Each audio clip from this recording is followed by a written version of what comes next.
굿모닝, 좋은 아침입니다. 오늘은 7월 9일 토요일입니다. 오늘도 말씀 앞에 나오신 여러분들을 우리 주님의 이름으로 축복하고 또 환영합니다. 말씀을 묵상하며 한 주간을 사신 것처럼 또 오늘도 말씀을 묵상하며 또 이 한 주간을 마무리하는 여러분들의 삶 가운데 다시 한번 허락하시는 하나님의 크고 놀라운 은혜가 함께 하시기를 기도합니다. 우리가 가지고 있는 그러한 후회나 염려나 걱정이 아닌 말씀을 통해 우리에게 허락하시는 희망과 소망과 또 은혜와 하나님의 위로하심이 여러분들의 삶 가운데 충만하기를 소원합니다. 우리 시간 함께 기도하시고 또 찬양하심으로 오늘 이 예배 시작하도록 하겠습니다. 함께 기도하겠습니다. 사랑의 아버지 하나님, 주님 감사합니다. 아버지 하나님, 주님의 은혜로 한 주간을 살았고 주님의 은혜로 지난 한 날을 살았음을 고백합니다.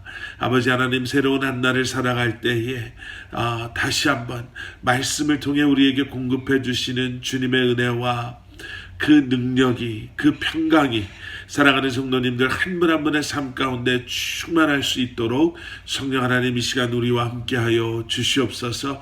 기대하는 마음으로 또 사모하는 마음으로 간절한 마음으로 주님의 이름을 부르며 주님 앞에 나아갈 때에 주의 아버지 하나님, 주님께서 우리에게 말씀하여 주시고 우리를 만나 주시고 다시 한번 우리를 새롭게 하여 주시옵소서. 감사드리오며 이 모든 말씀 예수 그리스도 이름 받들어 간절히 기도드렸사옵나이다. 아멘. 아멘. 우리 시간 함께 찬양하시겠습니다. 주님은 산 같아서.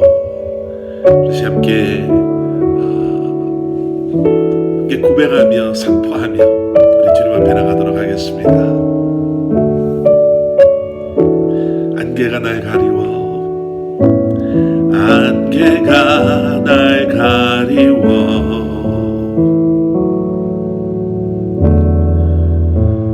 내 믿음 흔들리려 할 때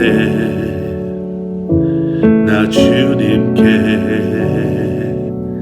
나아가네.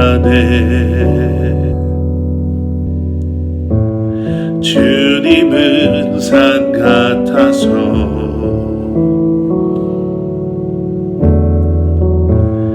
여전히 그 자리에 계셔.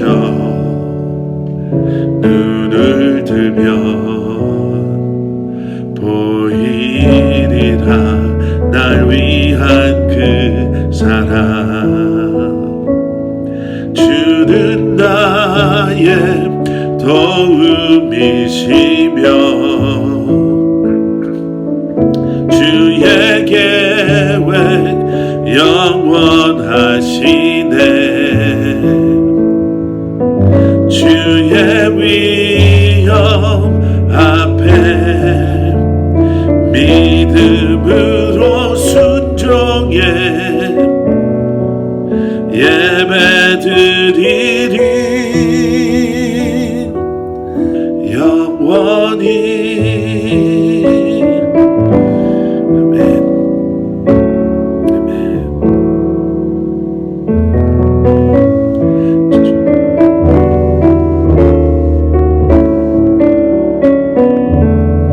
주님은 산 같아서, 주님은 산 같아서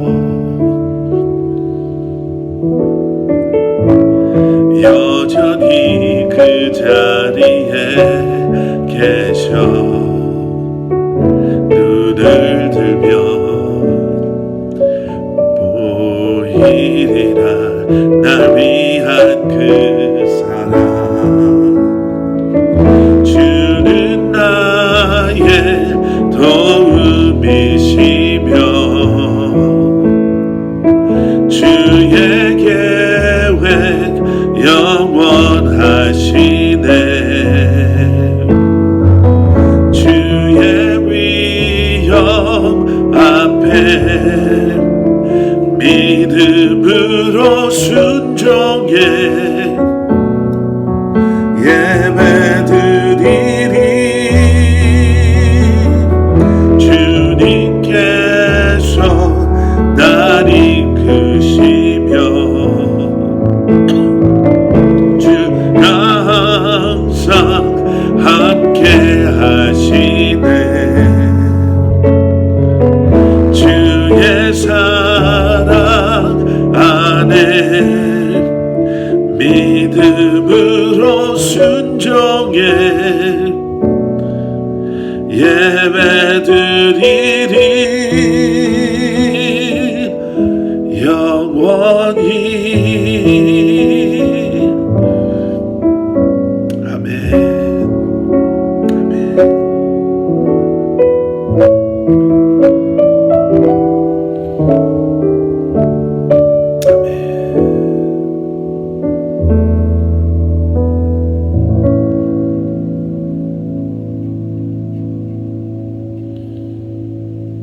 아멘.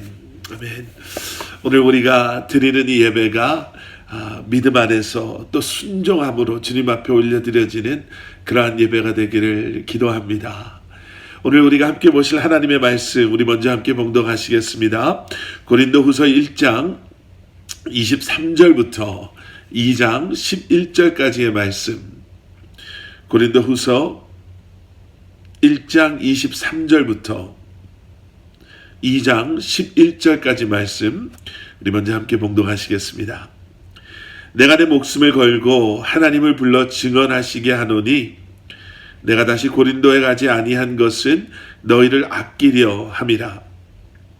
우리가 너희 믿음을 주관하려는 것이 아니요 오직 너희 기쁨을 돕는 자가 되려 함이니 이는 너희가 믿음에 섰음이라.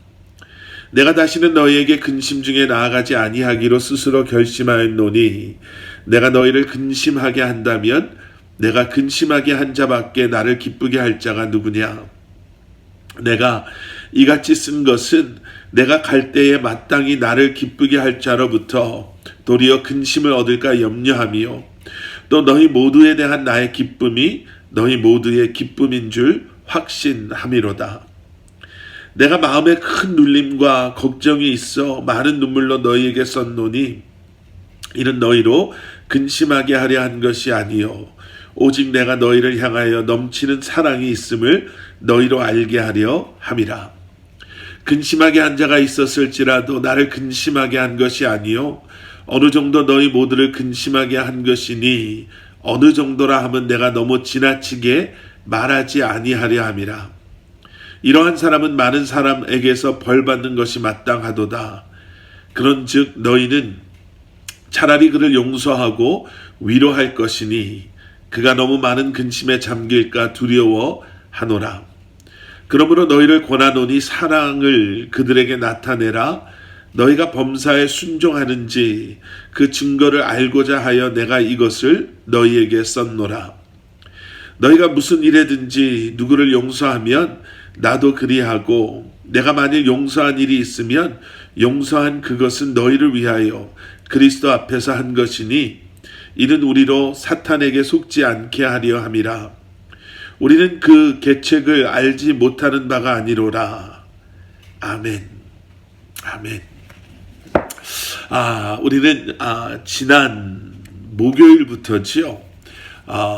고린도 후서의 말씀을 이제 함께 묵상하기 시작했습니다. 그리고 이제 남은 7월 한 달 동안 고린도 후서의 말씀을 묵상하게 되는데요.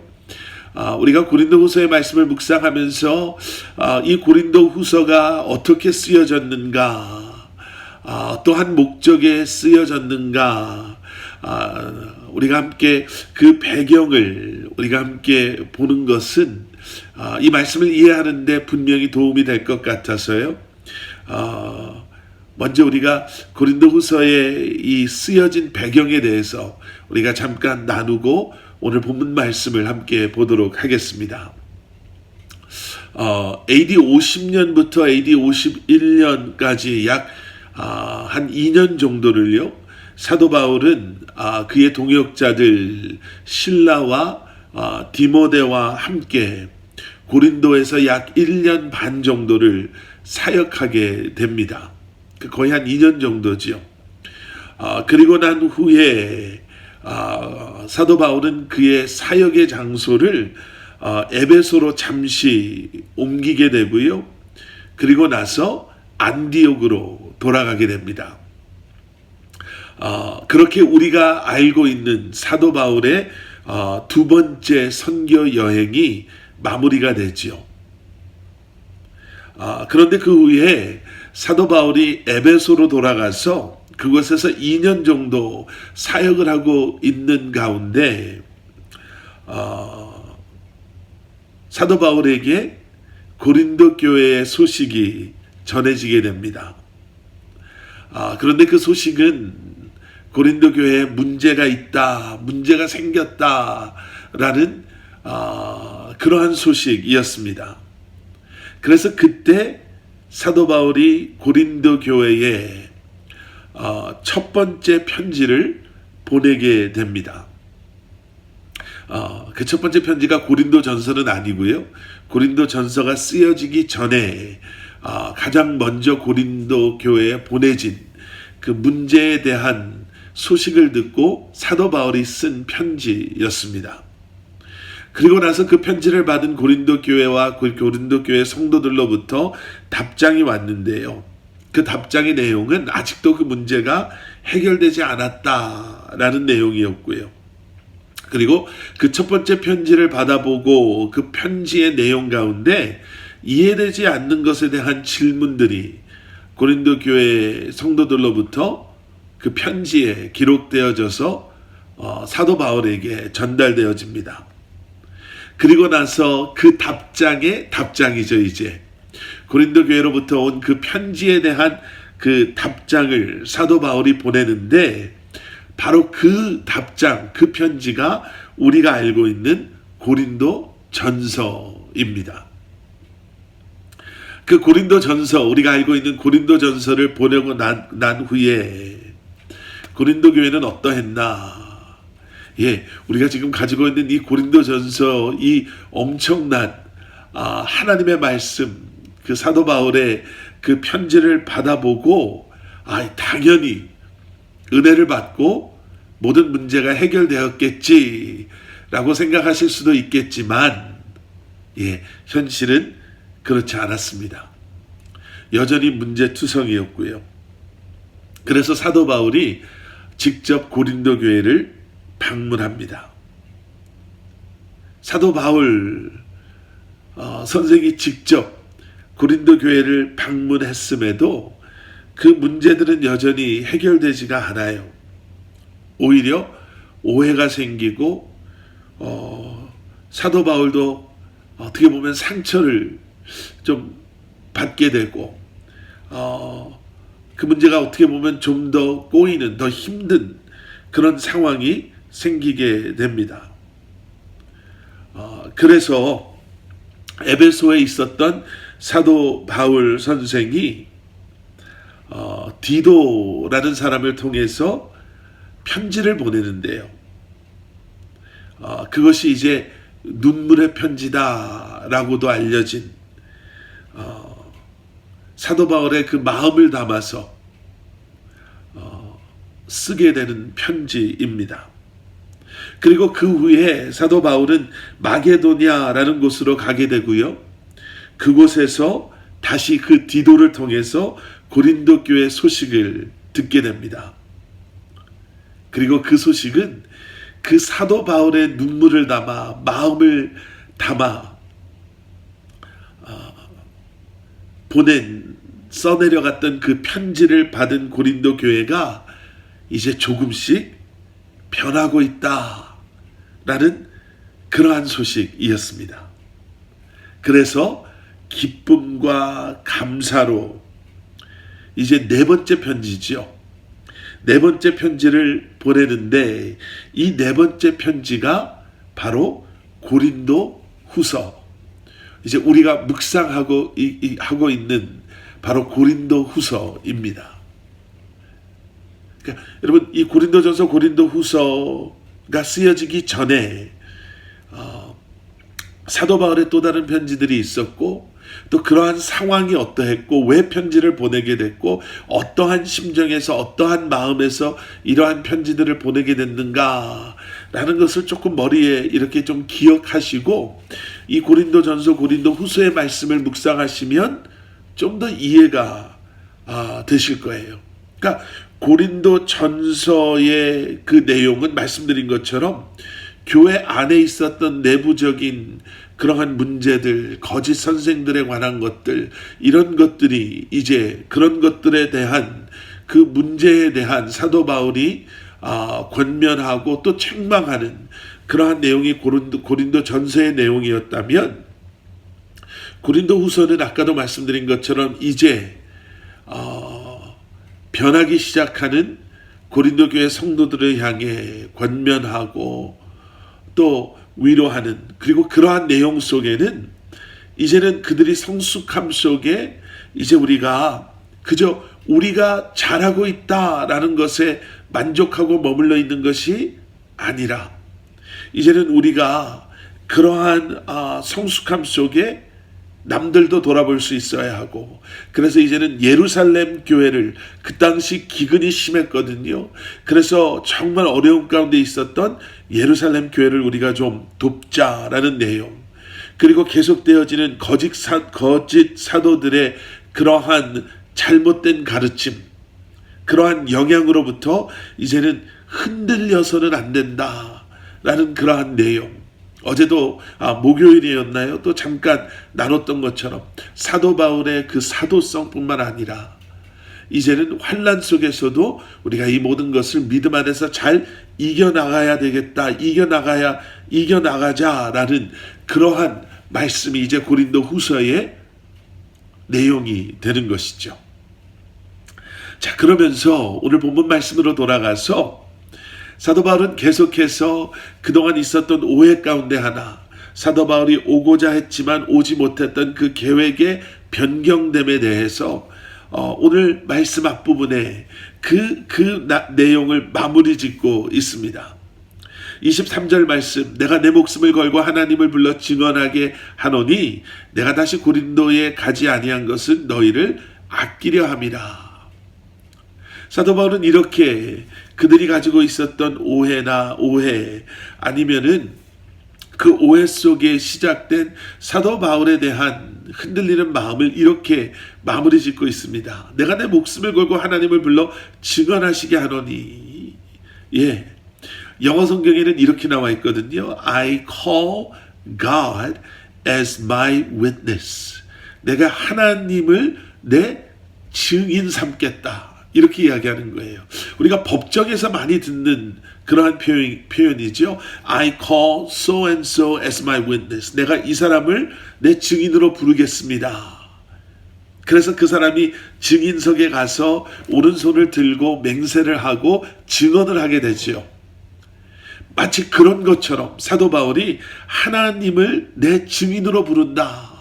그리고 나서 무엇이라고 이야기합니까? 내가 고린도 교회에 가지 아니한 것은 내가 고린도 교회를 더 이상 사랑하지 않아서도 아니고, 내가 고린도 교회에 관심이 없어서도 아니고, 내가 이렇게 쉽게 이랬다 저랬다 하는 사람이 아니라, 내가 그렇게 힘든 결정을 내린 이유는 내가 너희를 아껴서 그랬다. 내가 너희를 사랑해서 그랬다라고 이야기하는 거예요. 그러면서 구체적인 이유를 24절부터 2장 4절까지 이렇게 몇 가지를 듭니다. 그 이유는 이런 거예요. 우리가 너희 믿음을 주관하려는 것이 아니요 오직 너희 기쁨을 돕는 자가 되려 함이니 이는 너희가 믿음에 섰습니다. 이걸 통해서 그들이 그 믿음 안에 그들의 믿음을 돕는 자, 그들이 믿음 안에 굳건히 서게 됨을 위해서 그렇게 했다라고 이야기하죠. 여기서 사도 바울은 참 중요한 것 두 가지를 이야기하고 있습니다. 첫 번째는 무엇이냐면 우리가 하나님의 일을 하다가 보면 원치 않는 갈등들이 생길 수 있다라는 거예요. 원치 않은 갈등들이, 오해들이 생길 수가 있습니다. 그렇기 때문에 우리가 낙심하지 말고 포기하지 말고 그것이 끝이다 라고 생각하지 말고 우리가 삶 속에서 또는 공동체 안에서 끝까지 선을 행하며 하나님의 뜻이 이루어지기를 우리가 기도하며 우리가 함께 나아가야 합니다 라는 이야기를 하고 있죠. 예, 우리가 하나님의 일을 하다 보면요, 원치 않는 갈등이나 오해가 생길 수 있습니다. 여러분, 그럴 때 성숙한 그리스도인은 어떻게 행동해야 할까? 라는 그 질문에 사도 바울은요, 그런 일들이 일어날 수 있기에 낙심하거나 포기하거나 서로를 향한 그러한 감정, 그 감정에 휘둘리는 것이 아니라 다시 한번 하나님의 선하심을 기억하고 악을 무엇으로 이긴다고요? 선으로 이긴다고요. 우리의 실수와 넘어짐을 상대방을 정죄하고 그 오해 속에 그들을 비난하고 비판함으로 그 일이 더 큰 아픔을 가져오게 하는 것이 아니라 우리가 선을 행함으로 말미암아, 오늘 본문 뒷부분에서도 저희가 보게 되겠지만요, 선을 행함으로 말미암아 우리 가정, 우리의 삶, 우리의 공동체를 향한 하나님의 뜻하심과 계획하심을 우리가 계속해서 함께 이루어 가야 한다라고 말씀하고 있죠. 그와 동시에 사도 바울은 이렇게 또 이야기하고 있습니다. 우리가 너희 믿음을 주관하려는 것이 아니요 오직 너희 기쁨을 돕는 자가 되려 함이니, 이 말씀 속에서는요, 사도 바울이 내가 간다고 해서 또 내가 안 간다고 해서, 사도 바울은 이미 고린도 교회를 방문한 적이 있잖아요. 내가 이 문제를 해결하고 내가 너희의 믿음을 회복시키는 그러한 힘과 능력이 있는 사람이 아니라 하나님께서 우리 안에 선하게 역사하실 때 우리가 믿음 안에서 굳건하게 세워져 나갈 수 있음을, 그리고 우리가 하나님의 선하심 가운데 변화될 수 있음을, 우리가 회복될 수 있음을 사도 바울은 분명하게 이야기하고 있는 거예요. 결국 이것이 고린도 교회를 아끼는 사도 바울이 고린도 교회에게 주고자 하는 메시지인 것입니다. 사도 바울이 아니라 하나님께서 우리가 원치 않는 오해가 생기고 갈등이 있다 하더라도 하나님께서 다시금 선을 행하는 우리의 삶 가운데 공동체 안에 회복과 변화와 성숙함과 은혜를 허락하실 것을 고린도 교회가, 고린도 교회 성도들이 직접 경험하고 기억하기를 원하는 사도 바울의 마음이 여기에 담겨져 있는 것이죠. 그래서 계속되어지는 5절 이하 11절까지의 말씀에서 사도 바울은 이렇게 이야기합니다. 사도 바울을 의심했던 사람들, 사도 바울의 사도됨을 의심했던 사람들, 사도 바울의 마음을 의심하고 오해하고 이제는 비난하고 교회 내에서 분열을 일으켰던 그러한 사람들을 사도 바울은 이제 그들을 용서하라 라고 이야기하죠. 8절에서 사도 바울은 이렇게까지 이야기합니다. 너희를 권하노니 사랑을 그들에게 나타내라. 사랑을 그들에게 나타내라는 거예요. 그저 다 덮고 지나가는 것이 아니라, 우리 세상 사람들은 그런 얘기 많이 하죠. 그냥 없었던 일 합시다. 덮어놓고 그냥 잊어버립시다 정도의 수준이 아니라, 사실은 그 정도도 참 어렵습니다. 나를 해하려고 했던 사람들, 나에게 상처를 줬던 사람들, 그 사람에게 내가 다 잊었습니다, 그냥 없었던 일 칩시다 라고 말하는 것도 참 대단한 거예요. 그런데 그리스도인의 수준은 그보다 더 높음을 이야기하고 있죠.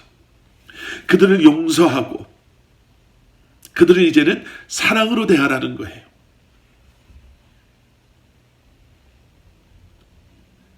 그러면서 10절 말씀, 너희가 무슨 일에든지 누구를 용서하면 나도 그리하고, 내가 만일 용서한 일이 있으면 용서한 그것은 너희를 위하여 그리스도 앞에서 한 것이니. 11절 말씀, 이는 우리로 사탄에게 속지 않게 하려 함이라. 우리는 그 계책을 알지 못하는 바가 아니로다. 여러분, 이 말씀을요, 7절 이하 11절까지의 말씀을 메시지 성경은 이렇게 번역을 했습니다. 이해하기 쉽게요.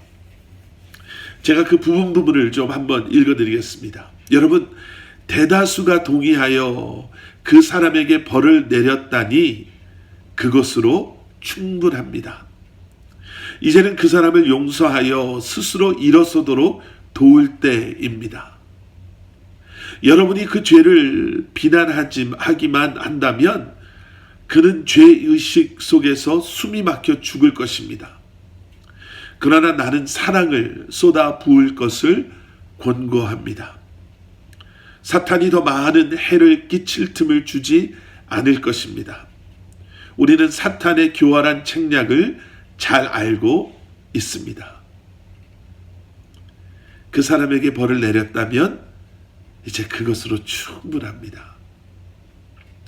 용서하십시오. 그래서 그 사람이 회복될 수 있도록 도우십시오. 끝까지 그 사람을 비난한다면 그 사람이 숨 막혀서 어디 제대로 회복이나 할 수 있겠습니까? 그러니 예수 그리스도의 사랑을 그들에게 쏟아 부어 주십시오. 우리가 그렇게 하지 않는다면 사탄이 더 많은 해를 우리 안에 끼칠 것입니다. 사탄의 그 교활한 책략을 우리가 잘 알고 있지 않습니까? 이것이 사도 바울의 메시지예요. 여러분, 꼭 기억하셔야 합니다. 하나님의 속성은요, 사랑입니다. 용서이죠. 그런데 사탄의 속성은 분열과 분쟁입니다. 하나님은 우리를 하나 되게 하시고요. 사탄은 우리를 끊임없이 갈라놓고 분열되게 하고 싸우게 합니다. 여러분, 그래서 우리는 깨어 있어야 되고요. 주님의 사랑 안에 거해야 할 것입니다. 그 사랑이 우리를 하나 되게 할 것이고, 그 사랑이 하나 된 우리를 주님께서 원하시는 공동체로 세워져 나가게 할 것이며, 그 사랑이 우리로 하여금 서로의 허물을 덮어주고, 그 사랑이 우리로 하여금 이 지역을 품고 잃어버린 영혼들을 품으며 그리스도의 아름다운 향기를 내며 성숙한 그리스도인으로서 이 땅에서 살아가게 할 줄 믿습니다. 여러분, 그 마음을 품으시고 그 마음으로 이 한날을 살아가시기를 우리 주님의 이름으로 간절히 축원합니다. 함께 기도하시겠습니다. 사랑의 아버지 하나님, 다시 한번 주의 아버지 하나님,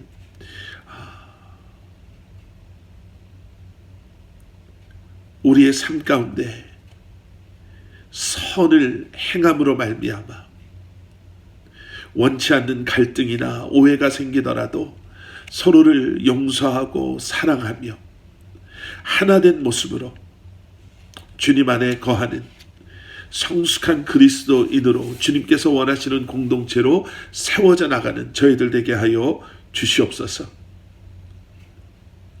실족한 지체들을 너무나도 쉽게 정죄하고 책망하는 그러한 우리가 아닌 예수 그리스도의 사랑으로 그들을 용서하고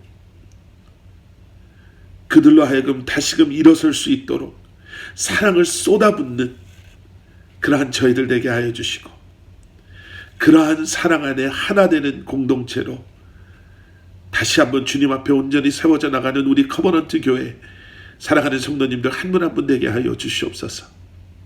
이제는 우리 주 예수 그리스도의 십자가의 은혜와 하나님 아버지의 무한하신 사랑과 성령님의 감화 감동사라 역사하시니 사랑 안에 하나 되기를 소원하고 사랑으로 서로를 용납하고 용서하고 서로를 높여주며 성숙한 그리스도인으로 주님께서 원하시는 삶, 주님께서 원하시는 가정, 공동체를 세워나가기를 소원하고 결심하고 결단하는 사랑하는 성도님들 한 분 한 분의 삶 가운데 그들의 가정과 기업과 주님의 몸된 교회 위에 이제로부터 영원토록 함께 하시길 간절히 축원하옵나이다. 아멘.